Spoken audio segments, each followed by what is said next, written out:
Coach, first off, congratulations on just passing the 100-game mark as an NHL head coach here in San Jose. That happened fast.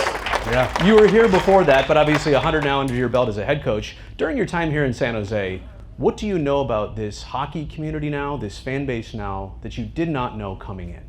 Yeah, I think the passion. There's a lot of passion for good hockey, and I know sometimes that's not result driven right now, but they can see the effort. You can feel it on the bench when our crowd gets into it and you guys get into it, and it may not be a goal, it might be a big hit, it might be some momentum in the game that we get by getting some scoring opportunities. From, like I said, from living here, the passion throughout the community is alive and well, and I think that's what makes it so special, and I think you're seeing, some special people come into this organization, and players especially that are starting to give this area some hope that we're almost out of this thing. Last year it was all about the late game situations, and we'll be honest, a lot of them didn't go San Jose's way. But I do feel like that is a huge difference this year. Even in the close games, in the late situations, it feels like the Sharks are even in the game when they're down a goal, down by 2 goals, a tie game. Do you feel like that alone has been some tangible progress that you've seen year to year? Yeah, and I think that's something we talked about. Back we were on the road there in Minnesota. We didn't have our best game. Even the game against Detroit, we weren't our best. But the days of us punting games and just say, well, we'll get them next time, those are over. We're playing to win, and we're going to push and challenge as coaches to get to that that level of we believe in winning every single night, and we can do it every night. We've seen that here recently where we've knocked off some pretty good teams. So I think that's the biggest thing, is there's belief in our room now that we can win every game, and we can go into the mindset of having a belief of we're going to win the hockey game. So it's okay to get greedy. Like when you're close, the moral victories just aren't enough anymore. We're greedy now. We want all the wins we can get. We're extremely greedy. We've switched gears. The team looks dynamic, especially on the power play lately. And I know last game maybe strategically some things were switched up, but whether it's a comfort factor, whether it's something that maybe coaching can't even teach, players just playing together more, like that top power play unit being together, they've got some extra chemistry, it feels like. What do you notice there? Yeah, it's coming along. I mean, it takes time, and you see the top power plays in the league, the Edmontons, the Tampa Bays, they've been together for 4, 5, 6, 7 years. Victor Hedman's been there, Point's been there. They lost Stamkos, and McDavid and Draisaitl. So it takes some time, one, and two, for whatever reason, it takes a little bit for younger players that have elite skill like Mac and Will to have patience with the power play and not force things. And that's the next progress for these two guys, is to kind of find that patience throughout the power play and not force things. You do have an extra guy out there, so let's take let's make the high percentage play. Let's not try to fit one in there and make it look sexy and a highlight reel goal. Sometimes it's going to be off a skate. Sometimes it's going to be something that we've drawn up that goes off, a wall that we call on the back post, and maybe it's just a shot from the top. So there's different ways to score. It doesn't always have to be the cute one, and I think we've seen progress in that this year. Is it generally the nature of being an NHL head coach that the players on the power play, they want to do the sexy play, and you'd rather go for the meat and potatoes? Yeah, there's a little bit of that. You have to keep them on the rails a little bit? There's a little bit of that. They want to make the fancy passes? Oh, yeah. And as much as we love Mac, there's a lot of conversations with him and Will as well. And they're just young, and they're learning, and they're getting better at it, and they'll figure it out. But yeah, there's definitely some times where I want to close my eyes and shake my head. But sometimes you got to trust them. They are elite skilled players. I credit you and the coaching staff for allowing our team cameras inside the dressing room after games to see what those speeches are like, to see what the moments are like, although it's kind of been revealed that the team award this year so far, and I'll just say so far, things have been a Kleenex box, a whiteboard cleaner, there were pucks given out. It's just a puck.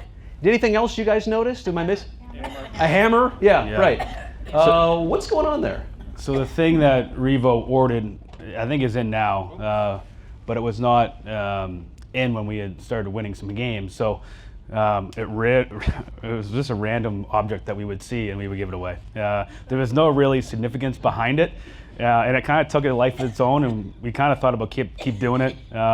So we'll see. Because a Kleenex box is like the ultimate. Are you serious? Like that was the one. That was one where I was like, okay, this is getting out of hand. Are you saying that there's a long-term plan now? There's something else? Yeah, we have something else. Okay, yeah. We'll see it. Hopefully, tonight. After a W, right? Yeah. We need a W. All right, this is an interesting situation, and I'm going to make the assumption that this is twofold. You want Macklin Celebrini to represent Team Canada on the Olympics, but if and when he makes that team, then you're going to absolutely root against him in the Olympics, being an American? Only against the U.S. The ultimate conundrum here. How do you see it for him with that? I'm not here to ever say that that's like something on his mind all the time, but that would certainly be a cool accolade for him. Well, I think it's on a lot of players' minds. Yeah. We can talk about it, right? Wenberg, yeah. I mean, that's nature. That's being a human being and thinking about things, and I understand that. So obviously Macklin, he's obviously a special player, and we see that. And if he gets called for that, I know it will be an honor of a lifetime for him, and we'll obviously be very super proud to represent Canada and his country. I think that's very, very special and unique, and I'm not really obviously involved in Team Canada, but if I was, I would 100% support him to be on that hockey team.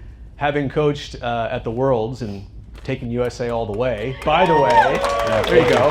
Thank you. Do you see the Olympics now any differently? Like, having been on the inside of like really representing the country, do you see this tournament any differently now? It's definitely a unique tournament in the middle of the National Hockey League season. We're obviously seeing the amount of injuries right now affecting a lot of rosters and hopefully not countries, but it's a unique tournament. Obviously never been a part of it, but you have a little bit of experience going to World Championships a couple times now, and you see what's interesting for me is how teams play so differently. The European teams, a little bit different size ice sheet. So the teams, the structures differently, and you got to kind of really peel that onion back as a coach and figure out what works. Maybe what works here doesn't really work over there. So obviously know the U.S. coaching staff quite well, and I know they've gone through a long process to kind of put their identity and their stamp on it. So to have the Olympics in this NHL season as part of it, we'll all get 3 weeks off, right? Well, at least I'll get 3 weeks off. It's a condensed season though, and it's been a while since I've been through one of these, and a lot of people have been through one of these. You realize the pace of games, like 4 games this week, or 3 and 4 nights, or I think the Sharks play 14 or 15 or 16 back-to-backs, I think, this year. It's a lot of back-to-backs. What can you say about the pace of this year? Yeah, it's a lot, and it's something that we're learning as a staff of when to keep the guys off the ice, when to skate, when not to skate. There's a lot that goes into that.